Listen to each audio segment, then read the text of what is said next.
Assalamualaikum warahmatullahi wabarakatuh. Bismillahirrahmanirrahim. Alhamdulillahirabbil alamin.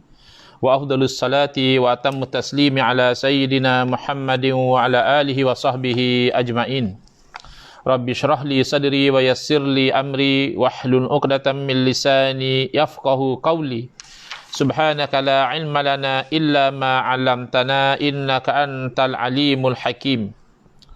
Allahumma akhrijna min zulumatil wahmi wa akrimna binuril fahmi waftah alaina bima'rifatil ilmi wa sahhil akhlaqana bil hilm waj'alna mimman yastami'una al-qawla fayattabi'una ahsanah.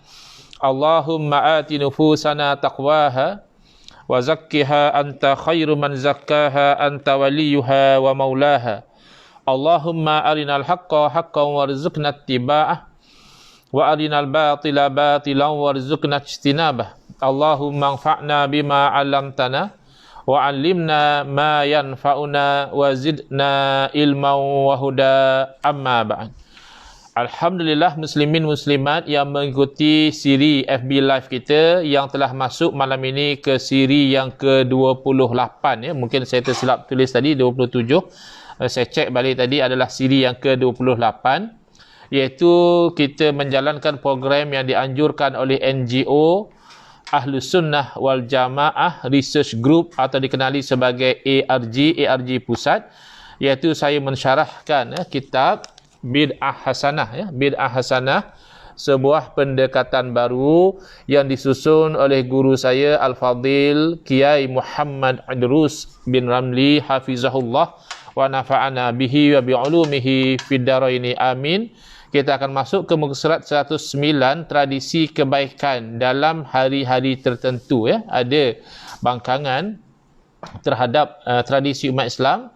Pada hari-hari tertentu mereka melakukan amalan-amalan soleh seperti melakukan tahlil, melakukan bacaan Al-Quran, selawat, berdoa dan sebagainya, yang mana pahala daripada amal-amal soleh itu dikirimkan ataupun didoakan supaya dikurniakan oleh Allah pahala itu kepada keluarga yang telah meninggal dunia, atau dikenali sebagai tradisi 7 hari, tradisi hari yang ke-40, tradisi hari yang ke-100, ataupun tradisi hari yang ke-1000, ataupun haul. Haul ni maknanya perjalanan 1 tahun. Maka setiap tahun diadakan amalan-amalan yang soleh seperti bertahlil, membaca Al-Quran, berdoa dan sebagainya, dengan niat moga-moga pahala daripada amal soleh ini Allah Ta'ala jadikan pada timbangan saudara-saudara kita, ibu bapa kita, sahabat handai kita yang telah meninggal dunia. Jadi ini yang menjadi topik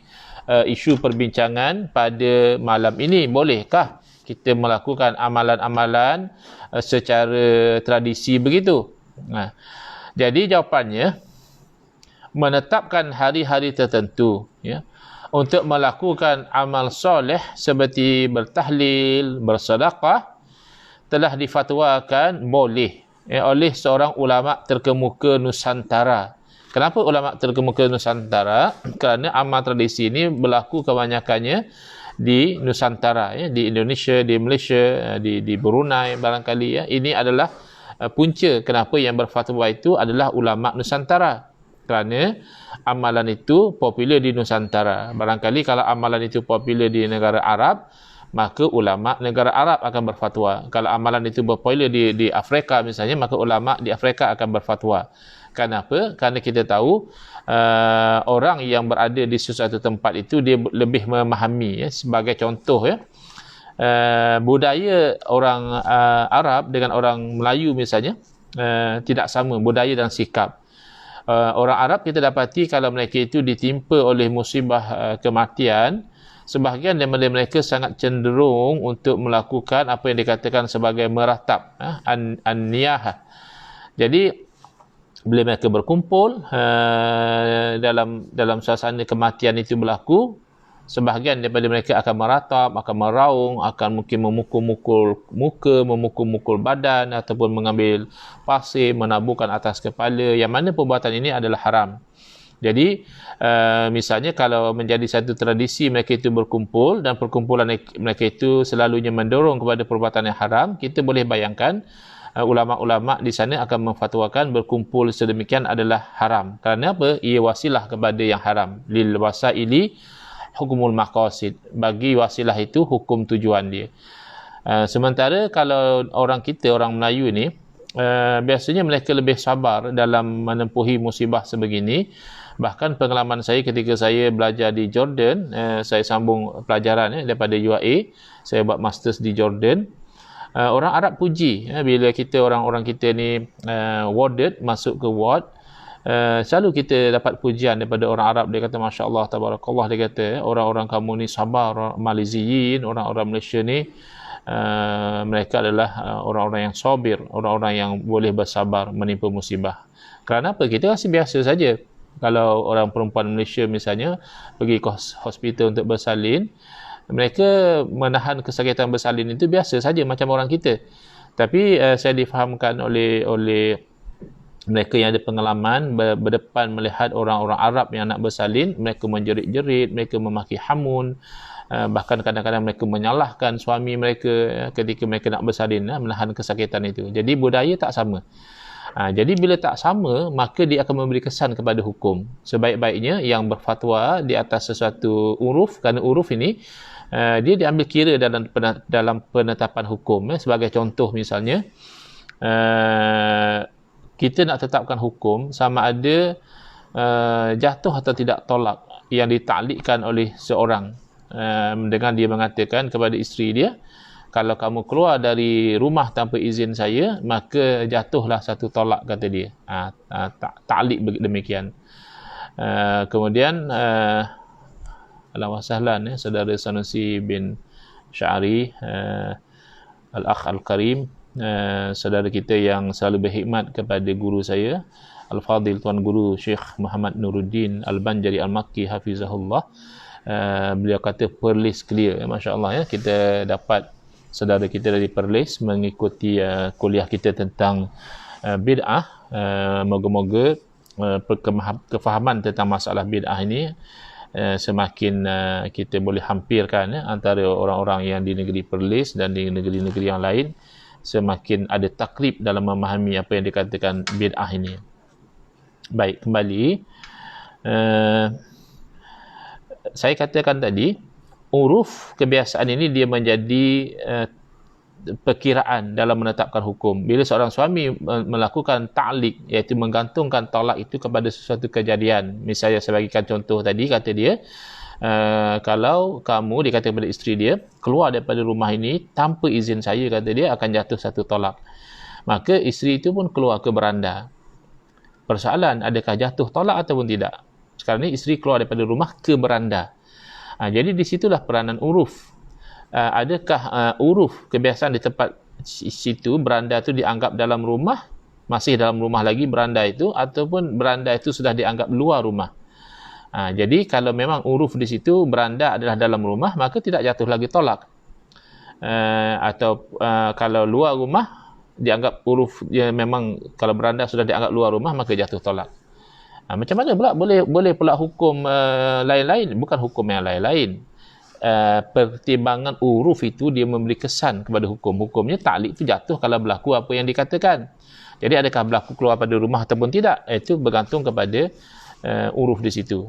Misalnya orang itu misalnya ta'liq lagi lah. Dia kata kalau saya makan daging jatuh talak. Ni kadang tak sepatutnya lah. Buat apa nak cakap benda macam tu. Tapi contoh, kalau dia makan daging jatuh tolak, kemudian dia makan daging kambing misalnya, adakah jatuh tolak? Kena tengoklah uruf di tempat dia tu. Bila kata daging, adakah dimaksudkan daging kambing ataupun hanya daging lembu? Saya faham kalau di negara kita ni, kalau kita sebut daging macam tu saja, maksudnya daging lembu. Kalau kita kata kambing, kita akan sebut kambing. Kau nak makan kambing tak? Kambing bakar, kambing apa? Kita bila sebut daging, automatik kita orang Melayu ni kita faham adalah lembu. Jadi kalau dia makan daging kambing, tak jatuhlah tolak, sebab tidak sebagaimana yang dimaksudkan. Berbeza kalau misalnya di negara Arab, bila sebut laham, daging, yang popular adalah dimaksudkan daging kambing. Sehingga kalau kita orang Melayu ni nak beli daging lembu, kita kena cakap secara spesifik, jib laham ijil kita kata, bakmai daging lembu. Kalau kita kata jib laham kilo, bakmai daging sekilo, dia akan bagi daging kambing. Kerana di sana urufnya bila sebut daging kambing. Jadi itu maksudnya. Kenapa dalam berfatwa itu, fatwa ulama setempat itu lebih relevan.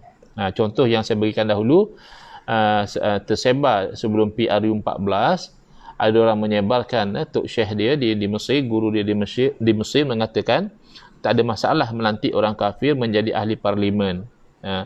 Jadi saya komen pada masa itu, saya kata tak boleh kamu ambil exactly fatwa di Mesir dan kamu pakaikan di negara kita, di Malaysia, tak boleh. Kerana kuasa ahli parlimen di Mesir tak sama dengan kuasa ahli parlimen di Malaysia.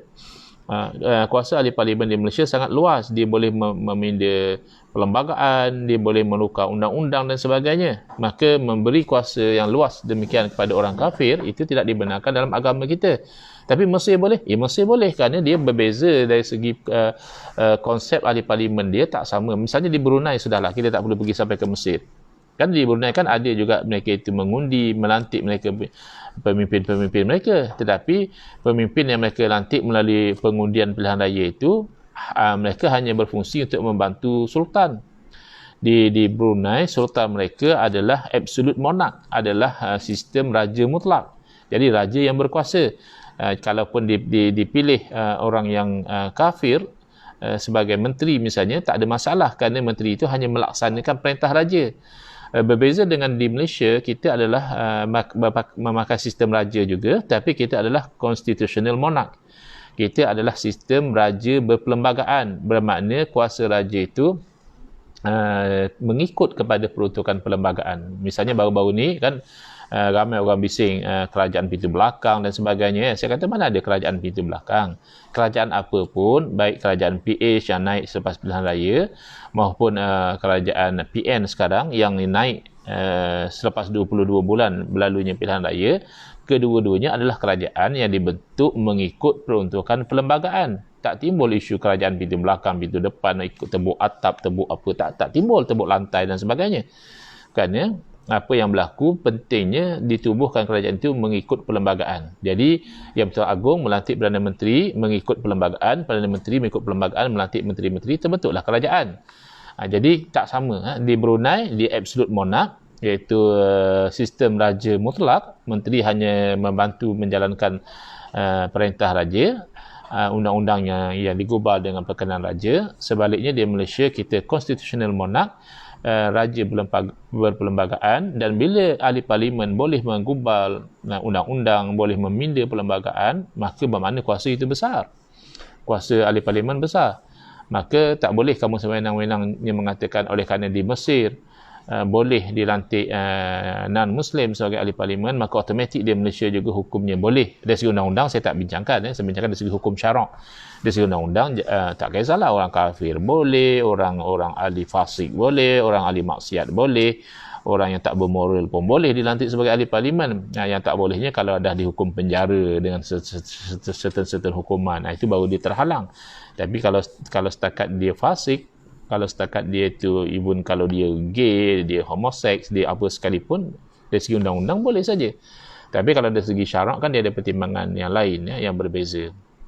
Baik, jadi itu poin nak mengatakan, kalau orang persoalkan, kenapa kamu ambil ulama terkemuka Nusantara dalam bab ini? Kenapa kalau kamu tidak ambil ulama terkemuka daripada Arab, daripada Afrika, daripada Eropah misalnya? Kerana yang berlaku adat ini di Nusantara. Maka yang lebih faham apa yang dimaksudkan adat ini adalah orang Nusantara.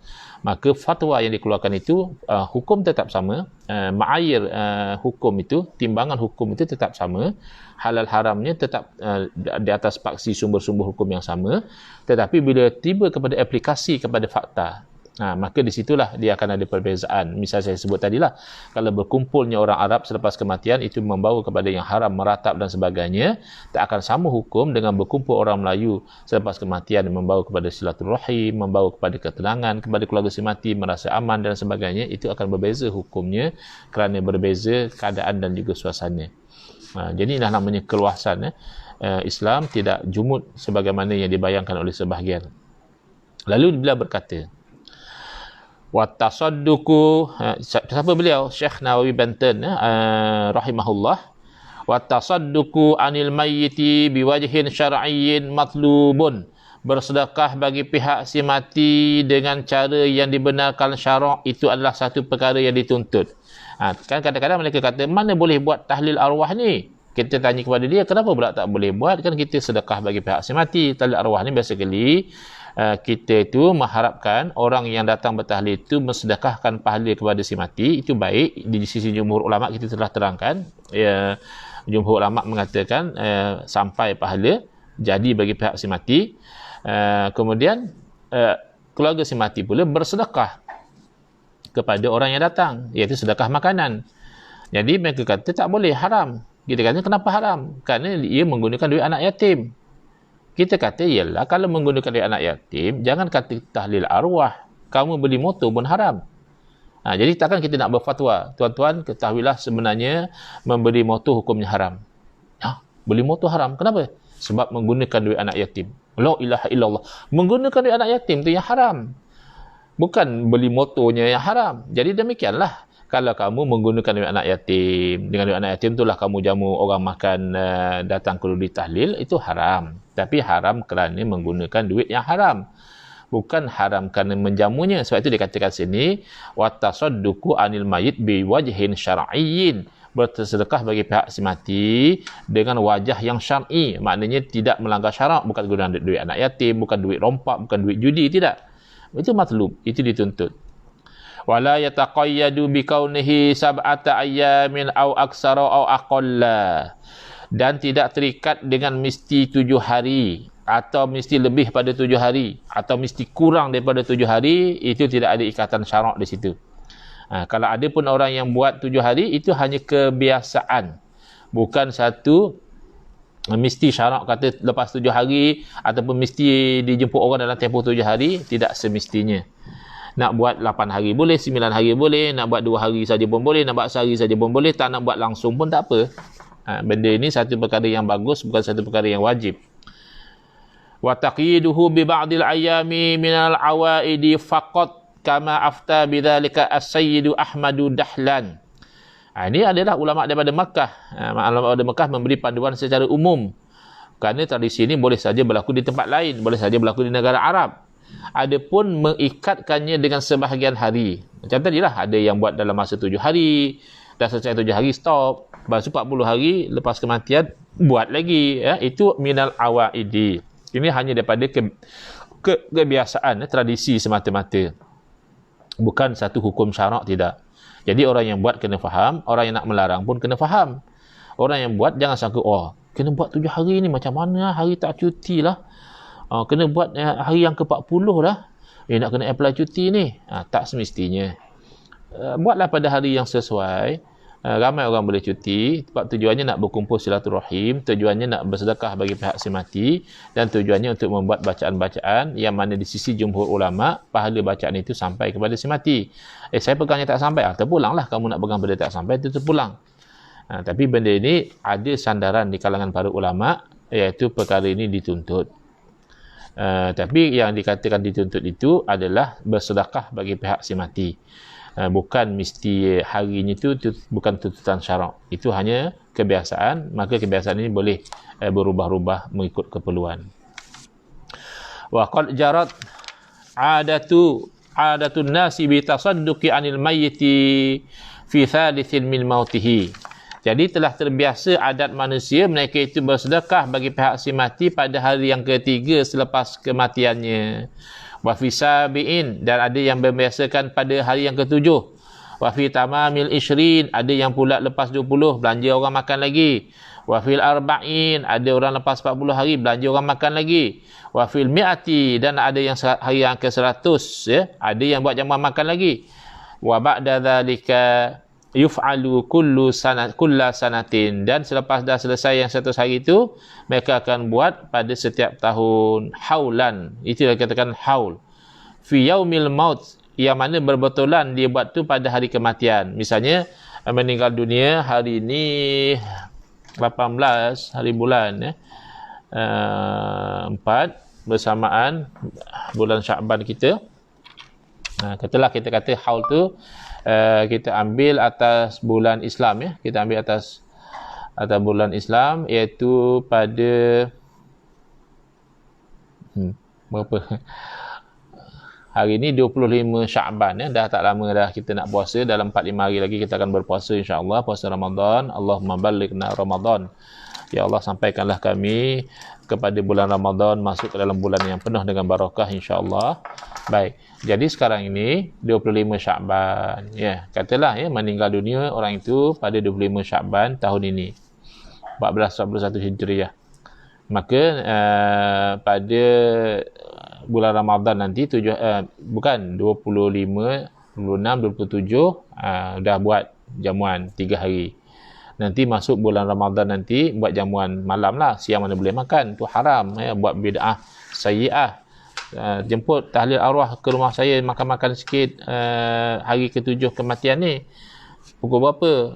Datanglah dalam pukul lepas zuhur macam tu kita makan-makan. Itu memang bid'ah yang sayyi'ah lah, tak no doubt lah. Ada pula bulan Ramadan buat tahlil arwah siang hari jamu orang makan kan, itu haram lah. Tapi kalau misalnya dia buat pada waktu malam lepas tarawih ya, buat tahlil, buat makan, tak ada masalah. Itu dengan niat sedekah bagi pihak si mati. Nanti masuk lagi pada hari yang ke-40 dan seterusnya, itu maksudnya. Dan 25 Sya'ban 1442 Hijrah buat lagi, itu namanya haul. Itu cukup 1 tahun ya. Ini adat semata-mata, bukan syarak. Maka adat jangan melanggar syarak. Itu kalau orang belajar usul fiqh dia akan faham. Bila kita bersandarkan satu amalan kepada adat, maka syarat dia jangan melanggar syarak. Kalau melanggar syarak macam tadi, ini hari ke-7 ni kita kata, biasa adat kita buat jamuan makan tengah hari. Padahal bulan Ramadan. Tak apa, kita ikut adat. Tak boleh. Adat tu memang diraikan, tapi selama mana ia tidak melanggar syarak. Itu dia punya qaid dia. Jadi kama afada Syekhuna Yusuf As-Sumbulawaini. Jadi Syekh Nawawi Banten mengatakan, guru kami Syekh Yusuf As-Sumbulawaini dan mengambil panduan daripada Mufti Makkah pada masa itu Syekh Zani Dahlan, mengatakan yang sunatnya yang dituntut secara syarak tu kita bersedekah bagi pihak si mati. Kerana kita kena ambil faham ya, kawan-kawan kita yang anti sangat dengan bid'ah hasanah ni, dia kena faham satu benda, bersedekah bagi pihak si mati tidak ada khilaf. Itu ijma' ulama sampai jadi pahala bagi si mati, tidak ada khilaf. Jadi jangan sibuklah. Benda yang tak ada khilaf tu put aside lah dulu. Kamu benda yang khilaf pun kamu nak kacau, benda yang tak ada khilaf pun kamu kacau juga. Bersedekah bagi pihak si mati tidak ada khilaf. Jadi kalau ada orang nak jamu makan ya, sama ada dia jemput orang datang makan ke rumah dia, jangan kamu sibuk komplain. Benda itu adalah sedekah bagi pihak si mati. Atau di zaman sekarang sudah mula trend, orang sudah tidak jemput lagi ke rumah, sebaliknya dia bawa makanan, dia sedekah di masjid. Jadi lepas kita sembahyang Isyak, masya-Allah tengah-tengah lapar, ada pula orang jamu nasi biryani. Ya, itu tak ada masalah, itu namanya sedekah bagi pihak si mati. Yang khilaf adalah membaca Al-Quran bagi pihak si mati. Saya ulang lagi sekali, jumhur ulama mengatakan okey, sama seperti ibadah lain, boleh kita baca Quran bagi pihak si mati, jadi pahala itu bagi si mati. Riwayat daripada imam kita, Imam Syafi'i rahimahullah ta'ala, tidak sampai. Maknanya kalau ikut riwayat itu secara zahir, kalau kita baca Al-Quran bagi pihak si mati, pahala itu jadi bagi kita, tak jadi bagi pihak si mati. Bukan haram. Yang tak faham kata dia, kamu ni mengaku aja mazhab Syafi'i. Habis Imam Syafi'i pun tak bagi baca Quran untuk si mati, yang kamu baca pasal apa? Dah mana pula Imam Syafi'i tak bagi? Imam Syafi'i kata kalau kamu buat macam tu, pahala dapat kat kamu, tak dapat pada si mati. Jangan kamu putar belit pula mazhab Syafi'i. Ini masalah yang berlaku. Imam Syafi'i kata lain, dia pergi putar belit ke lain. Baik. Jadi itu pun masih lagi Al-Imam Zakaria Al-Ansari rahimahullah mengatakan, yang dimaksudkan oleh Imam Syafi'i rahimahullah ta'ala itu tak sampai kalau tidak diniatkan. Kalau diniatkan sampai. Tak sampai kalau tidak didoakan. Kalau didoakan, ya Allah jadikanlah pahala ni bagi pak si mati, maka jadi. Dan kalau tidak dibaca di sisi mayat, kalau dibaca di sisi mayat, bacaan Al-Quran di sisi mayat mengikut mazhab Imam Syafi'i rahimahullah taala itu memberi manfaat kepada orang yang meninggal dunia itu. Bahkan kata Imam Syafi'i rahimahullah taala sebagaimana dinaqalkan oleh ulama-ulama Syafi'iyah, itu adalah lebih baik kalau dibaca sehingga khatam. Maknanya baca Al-Quran daripada mula sampai akhir di sisi mayat itu lebih baik, ataupun di sisi kuburan. Baik, jadi jangan jangan mispresent mazhab Syafi'i itu tak baik. Kalau kamu nak buat mazhab kamu, terpulanglah Mungkin orang nak ikut, mungkin orang nak tolak mazhab kamu, jangan terlampau fanatik sangat. Tapi kalau kamu sampai nak putar belit mazhab orang lain, itu tidak amanah. Baik, selesai. Maknanya benda itu dituntut atas nama bersedekah bagi pihak si mati, ataupun kalau nak orang tu bertahlil, beryasinan, selawatan, itu atas dasar yang kita sebutkan tadi, iaitu isalus sawab ilal mayyit. Kita raikanlah khilaf di kalangan ulama, tapi kalau kita berpegang dengan pandangan jumhur pun kita sudah agak selesa. Ulama-ulama kita berfatwa boleh menghadiahkan pahala bacaan dan sebagainya untuk si mati. Baik, paparan di atas memberikan kesimpulan bahawa penetapan hari-hari tertentu, iaitu hari ke-3, hari ke-7, 40, 100 dan seterusnya, hanyalah sebatas tradisi sahaja. Jadi kalau yang nak mengamalkan pun dia kena fahamlah. Jangan taksub sangat dengan 7 hari itu. Jangan terlampau rigid sangat dengan hari 40 itu. Jangan terlampau terikat sangat dengan hari 100 itu. Jangan tak boleh, ni macam mana ni? Ni 25 Syakban ni kita semua sibuk lah macam mana ni? Jangan, tak payahlah. Dia 25 Syakban sibuk, buatlah 26 Syakban. 26 Syakban sibuk, buat bulan lain pun tak apa masalah. Dia punya madar dia, tempat perpusingan dia adalah at-tasadduqu biwajhin syar'iyyin 'anil mayyit. Kita bersedekah dengan cara yang syar'i bagi pihak si mati. Itu tempat perpusingan dia. Yang 7, 40, 100 itu hanya tradisi. Kalau nak ikut boleh, tak mau ikut pun tidak ada masalah. Baik. Jadi boleh ke kita tu membiasakan diri pada hari-hari tertentu? Why not kita just tembak-tembak je? Why kita nak biasakan juga 7 hari? Kenapa kita nak biasakan juga 40 hari? Dah tahu benda itu kan tradisi je. Dia jawapannya boleh. Kalau kita nak membiasakan pada hari tertentu boleh. Antaranya hadis daripada Sayyidina Abdullah bin Umar radhiyallahu anhu, ni dalil. Ni kawan-kawan yang duduk tanya dalil tu, dengarlah. Kamu kadang minta tanya soalan, kita bagi link, dengarlah ceramah dalam ni kita dah terangkan. Cara kamu tanya balik lepas tu macam kamu tak dengar pun apa yang kita beri. Bila kita tanya kepada kamu tak dengar lagi link yang kita bagi, kamu bagi alasan pula panjang sangat. Saya ni dah tua. Kalau ceramah yang 5 minit, saya bolehlah dengar. Kalau ceramah sampai sejam, saya tak ada stamina. La ilaha illallah.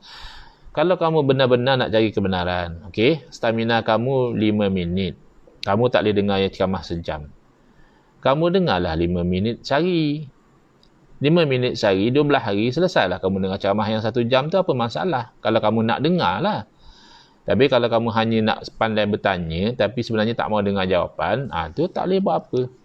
Kita ceramah apa pun tak akan memberi kesan kepada kamu. Kerana kamu daripada awal tak berminat nak tahu. Kamu berminat nak tanya itu maknanya, bila bertanya dan tak berminat nak dengar jawapan, itu maknanya pertanyaan itu adalah secara iktirad. Pertanyaan untuk membangkang, pertanyaan istihza, untuk bermain-main, atau pertanyaan dalam bentuk inad, degil. Dia sepatutnya pertanyaan ada yang bagus adalah istifham untuk ambil faham, isti'lam untuk ambil tahu. Jadi itu yang sepatutnya berlaku ya. Baik. Seterusnya. Hadis tadi, An Ibni Umar radhiyallahu anhuma qala kana an-nabiy sallallahu alaihi wasallam ya'ti masjida Quba'in kulla sabtin masyian wa rakiban wa kana Abdullah radhiyallahu anhuma yaf'alhu. Abdullah bin Umar radhiyallahu anhuma. Daripada Sayyidina Abdullah bin Umar radhiyallahu anhuma, anak pada Sayyidina Umar Al-Khattab radhiyallahu anhu, beliau berkata, adalah Nabi SAW sentiasa datang ke Masjid Quba setiap hari Sabtu. Baik baginda kadang-kadang berjalan, ada kalanya baginda menunggang naik kuda dan sebagainya, naik unta. Dan Abdullah pun buat benda yang sama. Maknanya dialah dia cerita, aku ni pun Abdullah ni, kadang kita tak kata aku, kita sebut nama kita sendiri. Macam saya pun kadang-kadang saya bercakap, Ustaz Engku ni macam ni sebenarnya. Ustaz Engku. Padahal Ustaz Engku sendiri yang bercakap. Jadi dia kata Abdullah tu dia lah. Dia pun buat benda yang sama. Ini kalau yang jenis berfikiran sempit, dia kata, mana boleh Ustaz, ini hanya cerita tentang Masjid Quba. Jadi dalil ini menunjukkan boleh kita pergi ziarah Masjid Quba pada hari Sabtu. Ya, itu cara kamu faham, sempit. Cara ulama faham bahawa boleh kita itu membiasakan diri buat satu benda pada hari yang kita pilih. Kalau ada orang pilih pada hari tertentu macam Sabtu, ada orang pilih pada hari tertentu Jumaat, ada orang pilih pada setiap 7 hari, ada orang pilih pada setiap 40 hari. Maknanya boleh kita tu membiasakan hari tertentu untuk melakukan sesuatu. Itu memahami hadis ini dengan kefahaman yang luas. Baik. Jadi hadis di atas, ya, ini hadis yang sahih riwayat Imam Bukhari rahimahullah taala. Hadis di atas menjadi dalil bolehnya menetapkan waktu-waktu tertentu secara rutin untuk melakukan ibadah dan kebaikan. Rasulullah SAW menetapkan hari Sabtu sebagai hari kunjungan beliau ke Masjid Quba. Wah, kalau jenis yang tak faham, dia kata, kalau macam tu Ustaz, bolehlah kita sembahyang Jumaat ikut ketetapan kita sendiri. Ustaz kata boleh. Kita kata boleh. Ni benda yang tak ditetapkan waktunya daripada asal. Jadi kamu sendiri nak tetapkan. Baca Yasin lah misalnya. Baca Yasin kan tidak ditetapkan mesti pada hari tertentu. Hanya kita nak membiasakan diri untuk baca pada malam Jumaat. Itu yang kita maksudkan. Kalau solat Jumaat itu syarak sudah tetapkan solat Jumaat hari Jumaat. Kita pula pandai-pandai nak tetapkan hari Sabtu, nak tetapkan hari Khamis, tak boleh. Mohonlah kawan-kawan kita ni buka fikiran sikit. Time-time PKP ni dah lah badan terkurung di rumah, jangan otak pula terkurung, ya. Fikiran juga terkurung. Sedih lah macam tu. Sekurang-kurangnya badan kita terkurung di rumah, tapi otak kita luas fikir. Macam itulah cara ulama untuk memahami hadis ini secara luas. Mana boleh kita membiasakan diri pada hari tertentu buat satu amalan yang baik yang tertentu. Misalnya saudara Hafiz Yazid mengatakan jadualkan hidup untuk istiqamah bagi ibadah yang tidak terikat waktunya. Asalnya benda itu tak terikat. Jangan kata ibadah, bahkan urusan dunia juga menetapkan waktu ni membantu kita istiqamah. Contoh ya, isteri saya dia bekerja sendiri, dia ada sekolah kafa transit, tetapi bila berlaku PKP kan kita semua tahu anak-anak tidak lagi dihantar ke sekolah. Guru-guru pun work from home. Jadi saya perhatikan cara dia nak supaya dia tu betul-betul work from home. Kadang work from home ni namanya sedap, tapi last kita bukan work from home pun, kita just sleep at home. We don't even work from home pun. Jadi saya tengok bagus cara si saya ni, dia nak supaya dia istiqamah, memang dia work from home. Awal pagi dia dah bersiap, masak breakfast apa semua, dia dah bersiap macam nak pergi kerja. Dia pakai itu pakaian macam nak pergi kerja. So cara dia setiap pukul 9 pagi daripada hari Isnin sehingga hari Jumaat, dia akan buat live tepat pada pukul 9. Bagi dia itu dia punya punch in dia. Kalau masa hari tak PKP memang punch in dia pejabat lah. Tapi dia sendiri mendisiplinkan diri dia, setiap pukul 9 dia akan buat live. Tapi Isnin sampai Jumaat saja. Sabtu Ahad macam ni dia tak buat. Mana dalil? Mana ada dalil? Dia hanya membiasakan diri supaya dia ada disiplin. Itu tak apa Ustaz, itu urusan dunia. Yalah, kalau urusan dunia pun kita nak disiplin, nak istiqamah, terus akhirat juga kita nak istiqamah. Lebih-lebih lagi, Nabi SAW telah bagi kalahkan ahabul a'mali ilallahi adwamuha wa in qalla. Sekasih-kasih amalan kepada Allah adalah yang paling berkekalan walaupun sedikit. Jadi kita katakan misalnya duha lah, pengalaman masing-masing yang suka buat duha. Ni pengalaman saya sendiri juga. Kalau duha tu kita biasakan diri kita, misalnya immediately masuk duha kita akan solat duha, atau setiap pukul 8.30 kita akan duha, ataupun setiap pukul 9.30 kita akan duha, insya-Allah kita akan istiqamah. Tapi kalau hari ini masuk waktu duha je duha, besok 8.30, lusa buat posting Facebook dulu 9.30, tulat berdebat dalam Facebook dulu 10.30, lepas tu next pula, akhirnya kita tak istiqamah. Memanglah asalnya tidak ada dalil kita mesti duha 8.30 misalnya. Tapi yang kita lakukan setiap hari duha 8.30 itu bukan berdasarkan itulah ketetapan dalil, tapi itu atas dasarnya memilih satu waktu yang menyebabkan kita istiqamah. Ya, jazakallahu khairan saudara Hafiz Yazid, itu salah satu hikmah. Kenapa ditetapkan waktu? Supaya kita boleh istiqamah. Urusan dunia kah atau urusan agama kah? Menetapkan waktu itu membantu kita istiqamah dalam melakukan sesuatu kebaikan. Baik. Jadi cara kefahaman kita luas. Kalau kamu nak faham secara sempit, itu kamu pakai untuk diri kamu sendiri. Jangan menyusahkan orang lain dengan komplain sana, komplain sini. Ya, macam seolah-olah agama ini hanya kamu saja menafsirkan, sedangkan para ulama tidak menyempitkan kefahaman seperti yang mana kamu sempitkan. Okay. Beliau melakukan hal tersebut bukan kerana hari Sabtu memiliki keutamaan tertentu dibandingkan dengan hari-hari yang lain, tidak. Tapi berarti menetapkan waktu tertentu untuk kebaikan. Itu saja. Dan hukumnya boleh berdasarkan hadis tersebut. Al-Hafiz Ibn Hajar Al-Asqalani rahimahullah ta'ala, kan ini hadis riwayat Imam Bukhari. Jadi Imam Ibn Hajar Al-Asqalani adalah orang yang mensyarahkan hadis-hadis dalam Sahih Bukhari, disusun dalam kitab beliau yang masyhur Fathul Bari. Nama kitab ya, bukan nama orang. Ada orang nama Fathul Bari, tapi dia memahami hadis sebagaimana dalam kitab Fathul Bari atau tidak, wallahu alam, kita tak pasti.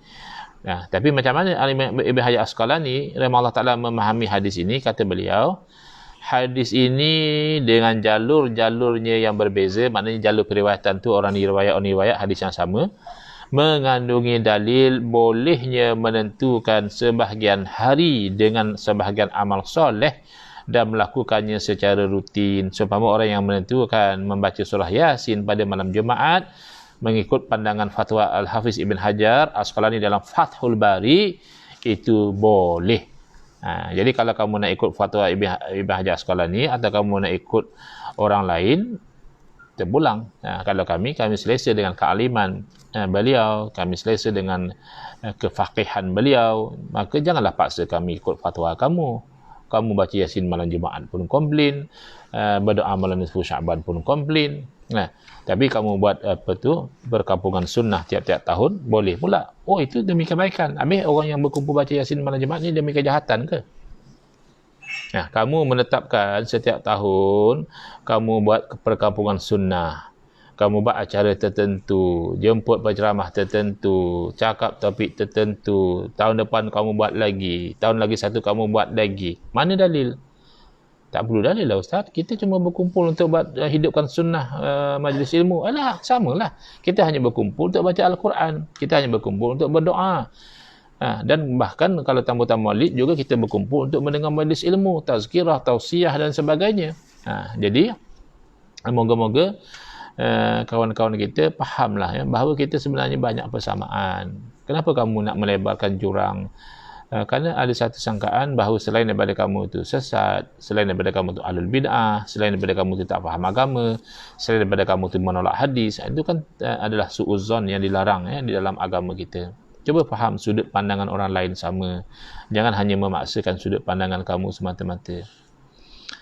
Hadis Sayyidina Bilal bin Rabah radhiyallahu anhu, beliau berkata, an Abi Hurairah radhiyallahu anhu anna Nabiy sallallahu alaihi wasallam qala li Bilalin inda salatil fajri, ya Bilal, hadithni bi arja amalin amiltahu fil Islam, fa inni sami'tu duffana alaika fil jannah. Qala ma amiltu amalan arja indi min anni lam atatahharu tahuran fi sa'atin min lailin aw naharin illa sallaitu bidzalika at-tahur ma kutiba li. Wa fi riwayatin qala li Bilal bima sabaqtani ilal jannah, qala ma adzantu qat illa salaitu rak'atain wa ma asabani hadathun qat illa tawaddatu wa ra'aitu anna lillahi alayya rak'atain. Faqala Nabi sallallahu alaihi wasallam bihima ainilta tilkal manzilah. Baik, pernah kita terangkan tentang hadis yang Bilal bin Rabah radhiyallahu anhu, bagaimana Nabi SAW tanya, apalah amalan yang paling kamu harap sekali yang kamu amalkan, sehingga kan saya mendengar bunyi derapan selipar kamu dalam syurga. Ada dalam riwayat lain, sehingga kamu itu mendahului saya ke syurga. Maknanya Nabi SAW dengar derapan itu kan dia di hadapan. Jadi macam mana amalan apa yang kamu buat wahai Bilal? Jadi Bilal pun menceritakanlah, aku ni tidaklah aku azan ke lepas azan tertentu, aku pasti akan solat 2 rakaat. Tidaklah aku ni berwuduk, melainkan aku akan solat 2 rakaat sebanyak mana yang aku mampu, yang Allah tuliskan untuk aku. Jadi Nabi SAW kata, oh kalau macam tu dengan dua rakaat tadilah kamu itu mendapat kelebihan. Jadi kita kata ini menunjukkan bahawa walaupun Sayyidina Bilal bin Rabah radhiyallahu anhu dia dengan inisiatif sendiri melakukan solat tersebut, tapi Nabi SAW tidak melarang. Itu menunjukkan bahawa selagi mana amalan itu tidak bercanggah dengan syarak, tidak memerlukan dalil khusus untuk melakukannya. Okey. Kan solat sunat ni kan asalnya bila-bila masa pun kita boleh lakukan. Cuma kita kadang walaupun kita ambil wuduk, kita malas nak sembahyang, kita hanya tunggu solat fardu saja. Walaupun kita azan, kadang-kadang Bilal lah, tak tahulah, setengah Bilal lah barangkali, dia azan, ajak orang solat. Tapi dia pun malas juga nak sembahyang sunat. Dia azan, dia melepak, sembang, main telefon, WhatsApp. Nanti sampai waktu qomat, dia qomat saja. Dia tak sembahyang sunat pun. Ada juga barangkali Bilal yang macam itu.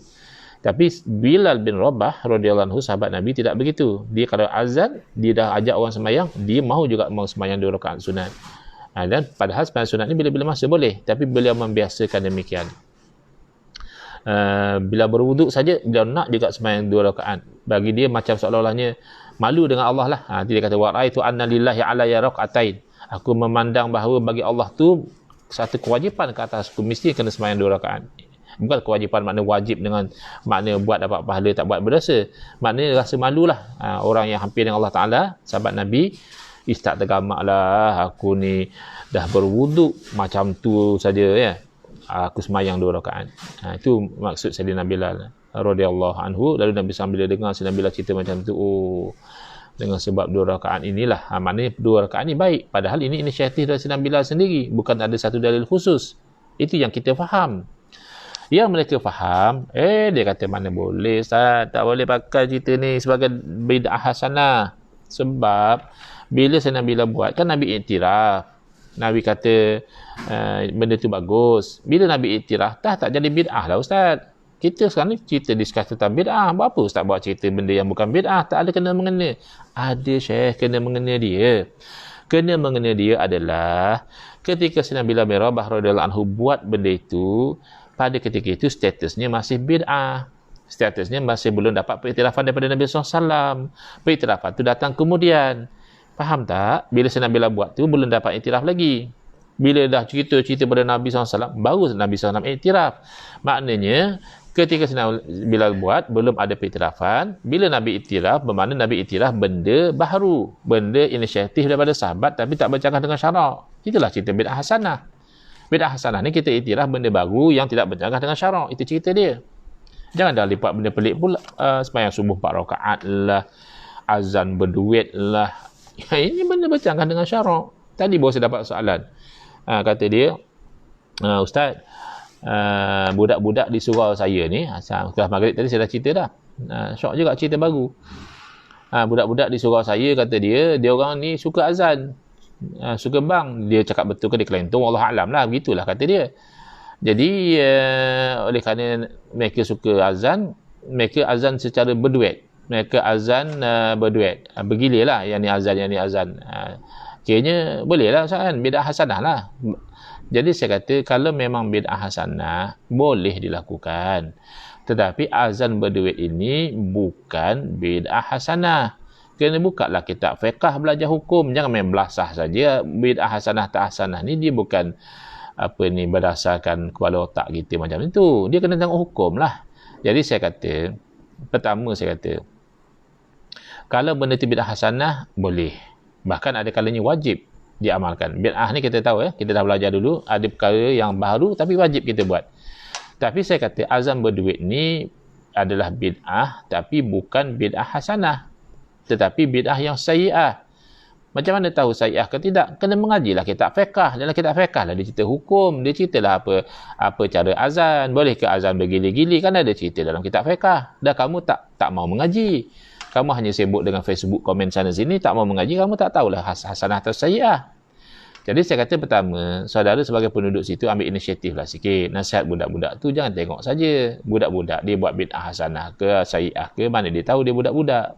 Jadi kamu orang tua tu, nasihatlah mereka supaya jangan berebut-rebut satu, ikut giliran. Yang kedua, nasihatkan mereka nak buat ibadah tu bagus. Tapi mengaji hukum, ya. Azan macam mana tata caranya, boleh ke berduit atau mesti seorang dia azan. Kamu mengaji dulu, nak buat ibadah tu dah bagus dah. Nasihatlah budak-budak kan. Yang ketiga, saya kata nasihatkanlah budak-budak ni belajar dengan ustaz-ustaz ahli sunnah wal jamaah. Jangan biar mereka belajar dengan ustaz-ustaz wahabi yang menyamar sebagai ustaz-ustaz sunnah. Nanti ilmu tak dapat, otak pula jadi tersumbat. Itu yang kita nampak macam tu. Itu kita nasihat, jangan sensitif pula dia kata ustaz ni sikit-sikit wahabi. Dan memang itu yang berlaku dalam masyarakat. Yang belajar ustaz wahabi ni akhlak dia rosak, otak dia tersumbat. Itu yang kita nasihat. Kemudian nasihatlah budak-budak tu kalau time PKP ni azan kat rumah. Jangan pergi azan kat surau pula. Kan kerajaan dah keluarkan peraturan. Yang kelima kata saya, nasihatkan budak-budak tu supaya hormat ibu bapa, hormat pada guru. Kalau tak tahu, tanya elok-elok dengan ikhlas sebab nak tahu. Jangan tanya dengan sebab nak main-main, jangan tanya sebab nak perli. Jadi lepas tu saya kata kalau nak tahu tentang bid'ah hasanah secara detail, ikutlah link-link yang saya berikan ni. Wallahu a'lam lah, dia ikut tak ikut. Apa yang saya nasihatkan itu. Jadi janganlah reka benda yang pelik-pelik, ya. Yang kita maksudkan bid'ah hasanah mestilah bid'ah yang tak bercanggah dengan syarak. Jadi ketika Sayyidina Bilal bin Rabah buat benda itu bid'ah. Bila diiktiraf oleh Nabi SAW, Nabi mengiktiraf benda baru yang tak bercanggah dengan syarak. Taklah Ustaz, sudah ada anjuran. Nabi SAW memberi anjuran untuk semayang selepas wuduk. Baik. Kalau kamu kata ada anjuran dan ada daripada Sayyidina Bilal melakukan salat sunat wudu, ada dua kemungkinan. Satu, Nabi SAW anjurkan dahulu, maka Sayyidina Bilal beramal dengan anjuran Nabi. Kalau begitu bukanlah bid'ah. Nabi yang anjurkan. Kemungkinan yang kedua, Sayyidina Bilal buat dahulu dan Nabi SAW dapati itu adalah satu perkara yang baik sampai menyebabkan Sayyidina Bilal dapat keistimewaan, dengar dah bunyi derapan kasut dalam syurga. Maka Nabi anjurkan orang supaya buat benda yang baik itu. Dua kemungkinan. Boleh jadi Nabi anjur dahulu, baru Sayyidina Bilal buat. Dan boleh jadi Sayyidina Bilal buat dahulu, kemudian datang anjuran daripada Nabi SAW. Maka memastikan salah satu tanpa ada dalil, tak boleh. Kita kata, Sayyidina Bilal buat tu sebenarnya Nabi dah pernah anjurkan. Mana kamu tahu Nabi anjur dulu? Mana indikasi bahawa Nabi SAW anjur dulu? Bahkan sebaliknya daripada jawapan Sayyidina Bilal dan respon daripada Nabi SAW terhadap jawapan tersebut, tidak ada anjuran. Kerana kalau ada anjuran dahulu, tentulah Sayyidina Bilal mengatakan, ya Rasulullah, yang saya paling harap amalan saya adalah apa yang kamu suruh anjurkan, iaitu lepas wuduk, buat solat sunat. Itulah amalan saya paling harapkan. Nabi kata, kalau begitu, kamu beramal dengan apa yang saya suruh. Jadi tak ada. Sayyidina Bilal menjawab dengan cara itu inisiatif, itu fikiran dia sendiri, dan cara Nabi respon juga tidak menunjukkan bahawa sudah ada anjuran awal. Jadi hati-hati, ya, banyak sekali putar belit mereka nak melarikan kita daripada memahami dalil dengan kefahaman yang sebenar.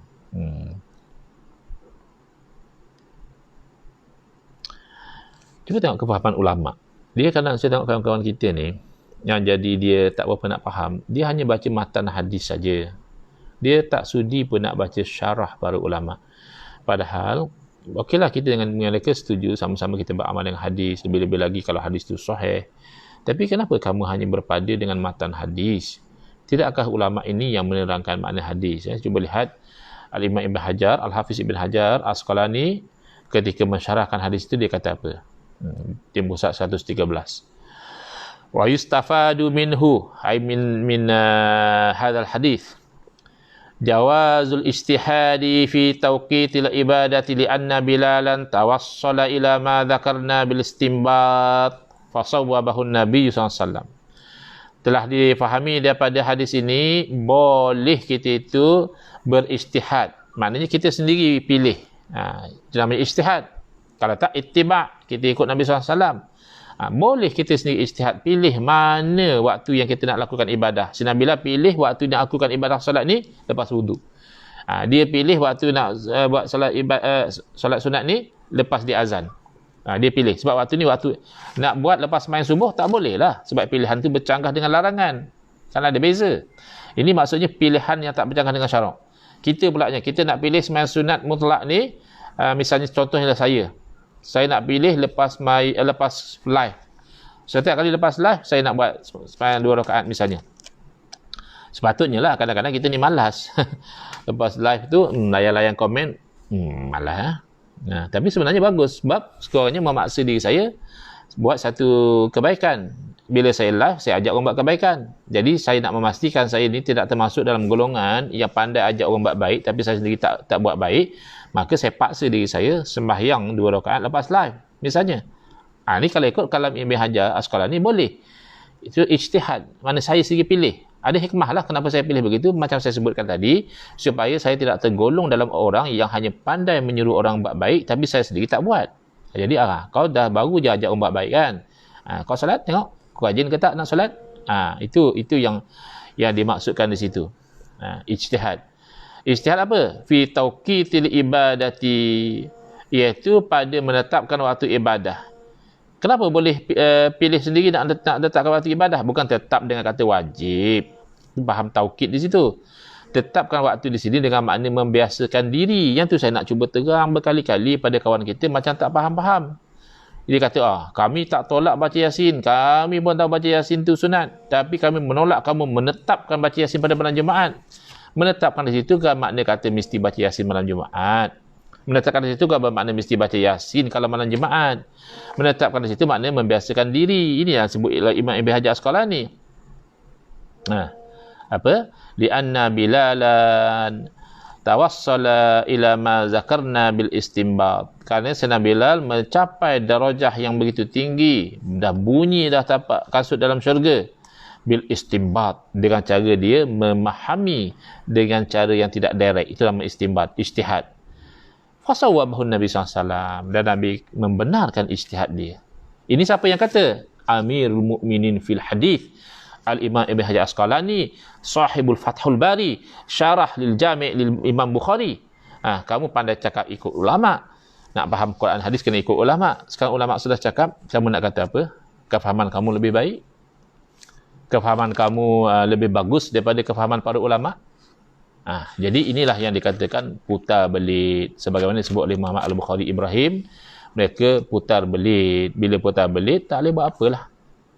Yang penting keikhlasan kita nak cari kebenaran, kita akan nampak, Masya Allah, Tabarakallah, rupanya umat Islam buat sekarang ni, ulama dulu lagi sudah cerita tentang dalil-dalilnya. InsyaAllah malam besok kita akan pergi kepada hadis ziarah tahunan. Bolehkah kita itu setiap tahun kita ziarah ke sini, ziarah ke sana, ziarah ke kuburan misalnya? Ada orang kata ini bid'ah, sesat, sembah kubur. La ilaha illallah. Saya baru nampak tadi, jahat ya orang ni. Dia letak gambar Habib Ali, bukan gambar, video Habib Ali Zainal Abidin sedang berdoa. Doa yang sendirilah, bukan doa yang warid daripada Nabi SAW. Tempat doa ni kan ibadah yang umum. Di sisi makam Habib Nuh, dalam keadaan berdiri, berdoa. Tapi dengan suara yang agak jelas lah, bukan doa macam tak dengar suara dia berdoa. Lalu dia kata, tengok ni tokoh dalam pernah keluar dalam TV Al-Hijrah apa semua sembah makam Habib Nuh. La ilaha illallah. Tak takutkah dosa itu kamu, bila kamu kata dia sembah makam Habib Nuh, kamu telah mengkafirkan dia. Tak ada khilaf. Kalau sembah lain pada Allah, kafir. Sembah makam ke, sembah pokok ke, sembah raja ke, sembah kursi ke, sembah buku ke, yang namanya sembah dengan arti kata menuhankan, kafir. Jadi tergamak kamu mengkafirkan saudara seagama kamu semata-mata kerana hikid, rasa benci, semata-mata kerana ta'assub dengan satu pandangan. Saya lihat dia berdoa, kamu tak faham bahasa Arab, lalu kamu menuduh orang. Apa ta'rif menyembah? Berdoa kepada Allah di sisi makam, itu tidak menyembah.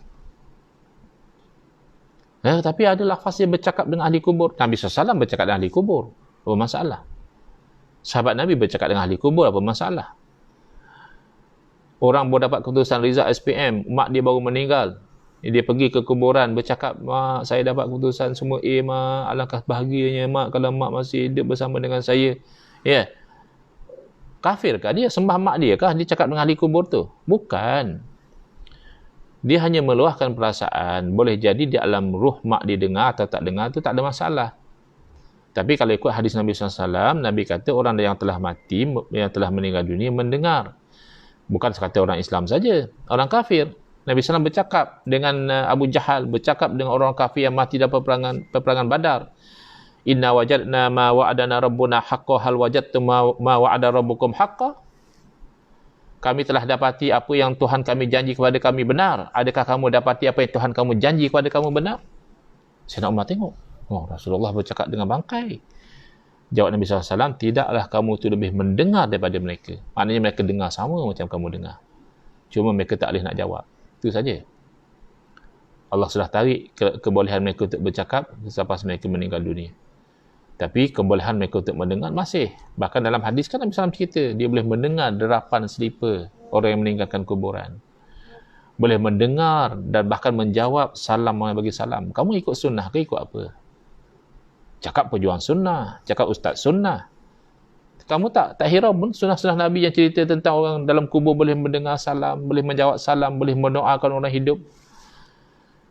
Jadi bila hamba Allah ni berdoa kepada Allah dengan doa-doa yang baik di sisi kubur, lalu kamu fitnah dia sebagai penyembah kubur, na'udzubillah, ini memang orang yang jahat hati dia, na'udzubillah, mungkin ada nifaq dalam hati dia, na'udzubillah min zalik. Dan sekiranya kamu tidak berubah, bertaubat daripada dosa fitnah kamu itu, dibimbangi kenifakan itu membawa kepada kekufuran, na'udzubillah, su'ul khatimah, kerana kamu mengkafirkan. Sedangkan Nabi SAW telah memberi amaran, bila satu orang itu berkata pada saudara dia, ya kafir, faqad ba'a bi ahdihima, pasti sudah tuduhan kafir itu akan jadi pada salah seorang. Jadi hati-hati. Ulama soleh keturunan Rasulullah SAW, hanya semata-mata beliau ziarah kubur wali dan dia berdoa di sisi kubur kepada Allah Ta'ala, kamu tuduh dia menyembah kubur? Oh, kamu memang sangat berani. Na'udzubillah min zalik. Kita mohonkan taufik hidayah daripada Allah Subhanahu Wa Taala kepada diri dan kepada umat. Bismillahirrahmanirrahim. Alhamdulillah bil alamin, wassalatu wassalamu ala asyrafil anbiya wal mursalin wa ala alihi wa sahbihi ajmain. Allahumma shrah sudurana wa ahsin akhlaqana wa azim ujurana wa nawwir qulubana bi nuri hidayatika kama natar'adha bi nuri syamsika abadan abada bi rahmatika ya arhamar rahimin. Allahumma ftah alaina futuhal arifin warzuqna fahman nabiyyin wa hifzal mursalin wa ilhamal malaikati muqarrabin. Allahumma arham ummata Muhammad, Allahumma aslih ummata Muhammad, Allahumma farrij an ummati Muhammad wa sallallahu ala khairi khalqihi Sayyidina Muhammad wa ala alihi wasallam. Walhamdulillah bil alamin. Amin ya rabbal alamin. Wal afu minkum.